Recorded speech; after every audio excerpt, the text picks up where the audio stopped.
Olunaku olweggulo mwenna mwakitegedde nti Gen.Muhoozi yafulumye eggwanga era nga yafulumye ne ba officials abalala mu ggwanga Uganda abawerako, naye be yatambudde nabo kuliko mutabani we Gen.Muhoozi Kainyerugaba n'omukulu amanyiddwa nga Jeje Odongo n'abalala bangi.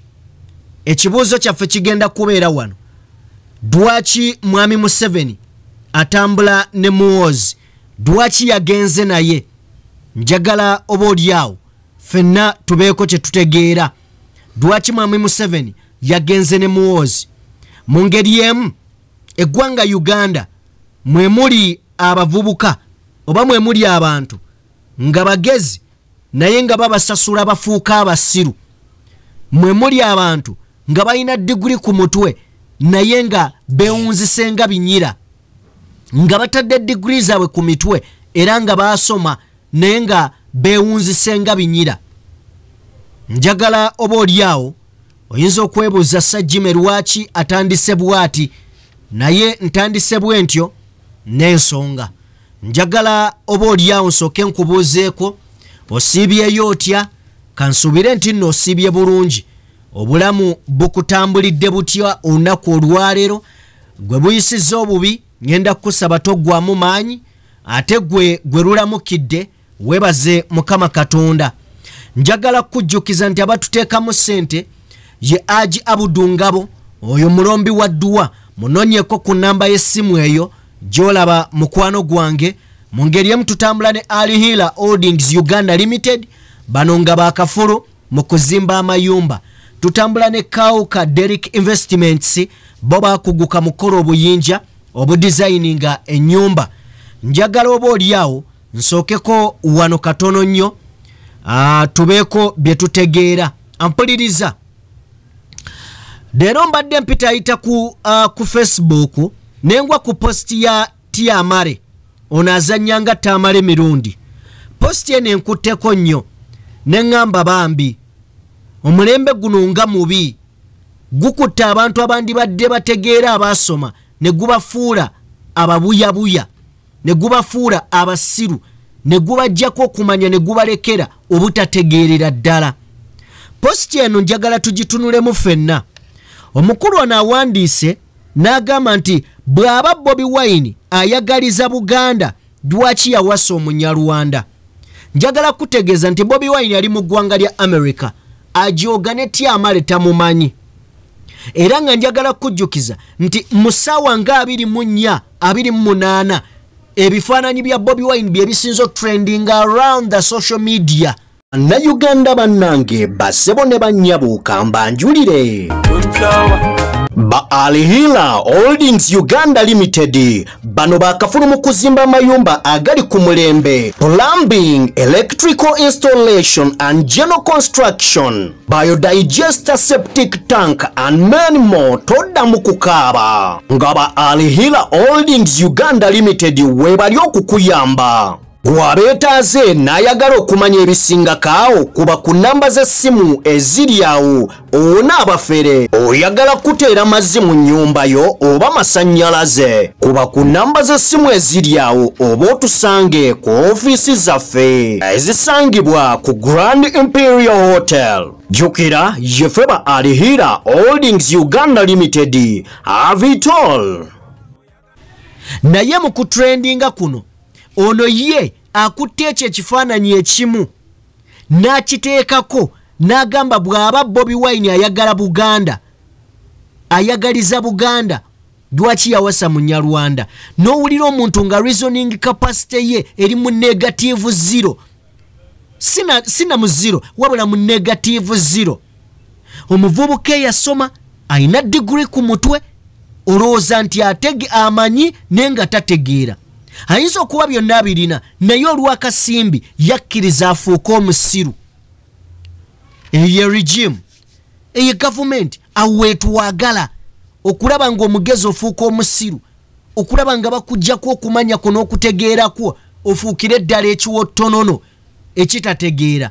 Awe tutuuse abavubuka abato bolooza nti bakyalina future abavubuka abato bolowooza nti bandibadde be bagenda okutambuza eggwanga bayimiridde ku magulu gaabwe abiri balisaanyaawo beerabidde nti nabo balina amaanyi babagasa omugetto olw'obusimbi n'obuntuntu obutonotono bakkiriza bafuuka abasiru oyo muvuddeko njagala kutwala ku nsonga enkulu Mwami Museveni yayolekedde eggwanga erya Russia olunaku lwabadde lwaggulo era okutambula kuno nkutegeezezza nti mutabani we Muhoozi yabaddemu Jeje Odongo naye yabaddemu ne officials abalala bangi mu government bonna batambudde era nga njagala kutegeezaako gwe wenna mpuliriza ebimu ku byatutte Mwami Museveni side zeeyo yagenze mu lukuŋŋaano lwayitiddwa the second Russia African Summit era nga ebintu bibagenza okuba nga boogerako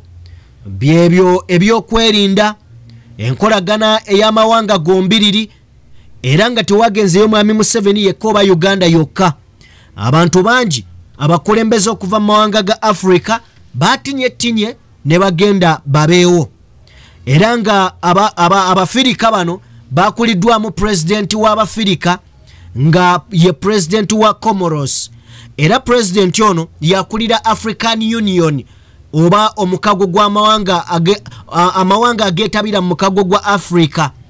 President wa Comoros ye yakugamba yalinga omukulu eyakulembeddemu Abafirika.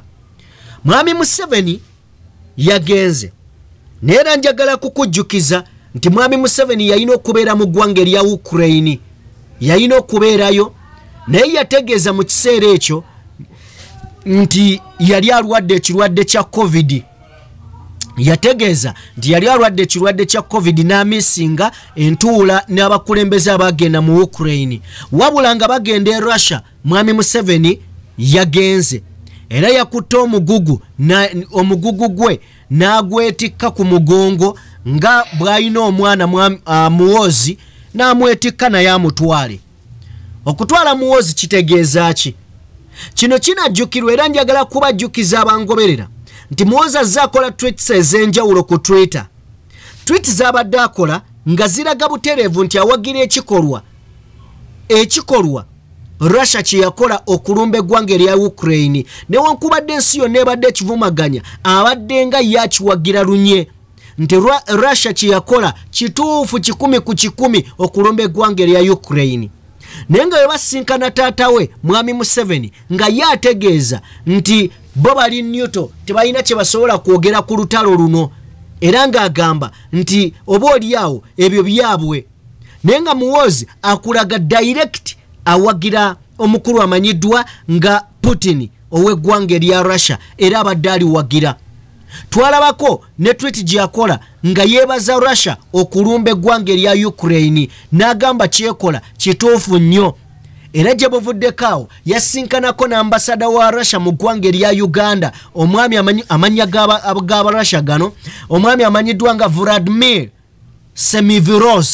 Semiviros ndowooza bwe lityo we liri yamusinkanakoko ne boogerezeganya ku bintu bingi bye tutasobola kutegeera nnyo. Kakati Mwami Museveni ng'agamba nno tawagira ali Newto talina gwawagira ku lutalo olugenda mu maaso wakati wa Ukraine n'eggwanga erya Russia. Mutabani we ye ng'aganze mpagira Russia.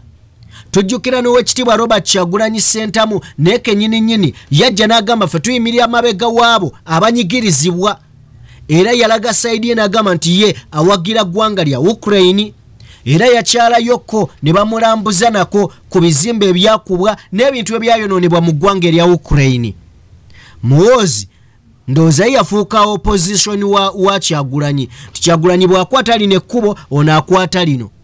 Mu kiseera nga Mwami Museveni agamba ali Newto yakutte mutabani we abadde atali Newto ng'alaga oludda n'agenda naye era babadde batudde mu kasenge kaabwe ak'ababiri nga Mwami Museveni alina mutabani we. Ampuliriza wano owulirizawo bulungi. Muhoozi awagira Russia 100% okkuba eggwanga erya Ukraine. Mwami Museveni agamba nti naali Newto bwe yabadde agenda abamu ku bantu bataalese ye Muhoozi awagira Russia okuba Ukraine ebitundu 10 ku 10 alikube. Museveni agamba ali Newto, gwatutte agamba awagira Russia, kyokka gwatutte ye mutabani we, era gwatutte yalinga gwe batugamba mbwalindiridde entebe. Kino gwe kicho kijjamu. Tolowooza nti mwami Museveni indirect awagira Russia. Ekyo kimanyiddwa. Abaffe dwaki batutte Muhoozi? Era kifaananyi ki ekigenda okubeerawo? Ku Muhoozi abadde ng'agamba nti Russia 100% ntuufu okuba Ukraine. Ampuliriza njagala tuwuliziganye ffenna. Muhoozi mwami Museveni agezaako mutambuza. Nja kujjukiza nti we waliwo obukuubagano wakati wa Rwanda n'eggwanga erya Uganda nga buva ku nsalo mu kifo kya mwami Museveni oba gavumenti okusindika foreign minister ow'ensonga z'ebweru yasindika mwami Muhoozi akole ku nsonga z'okuggula ekkubo oba ensalo. Era bwe twatunudde ku bantu abaagenze, mwami Museveni yakutte mutabani we n'amutwala. Kino kirekawa ebyobufuzi mu ggwanga Uganda. Naawe munna Uganda agoberera ebyobufuzi, kino okirowoozaako ki? Ndabanga mwami Museveni ali mu kutambuza mutabani we, ensi mumanye mutegeere, naye ng'ate era teweerabira nti waliwo ekiguumaaza ekigenda mu maaso. Abantu bangi bava ne bagamba Muhoozi agenda kulembera Uganda, Muhoozi gwe bagenda okulekera entebe. Nze ne mbagamba bannange tweweemu akaseera tulinde bulinzi, kubanga nze nkimanyi Museveni nga mulamu ngassa ng'alaba bw'ati tasobola kuwa Muhoozi ntebe, kubanga naye akimanyi mutabani we tali smart. Akimanyi tali smart, ago ge mazima. Muhoozi kizibu okuuma taata we, kubanga muzeeyi n'ava mu ntebe ebiriddako mujja tubuulira, naye tulibeerawo. Ndaba ng'ebizibu, naye nga of course bakutte ekkubo bagende basinkane. Omanyi ne Russia nsi gy'otasobola kuddaawo oginyumize mbu erina democracy, tebimanyi, eringa China. Lwaki siteera wano? Kama abankuumire mubeere bulungi. Mweraba. Anna Uganda kanakama kamwe oyagala ennyumba yerabike bulungi ekuwese ekitiibwa kambanjuli abakaawo ka Derek Investments bano nga bakafulu mukola amayinja aga designing ennyumba. Oyagala enju yerabike nga yaba minister, erabike nga aba designers abavudde Bulaaya, kuba ku namba z'essimu ezo oba basinkane wali ekisaasi okulirana step by step, tojja kwejjusa. Jjukira be bakaawo ka Derek Investments.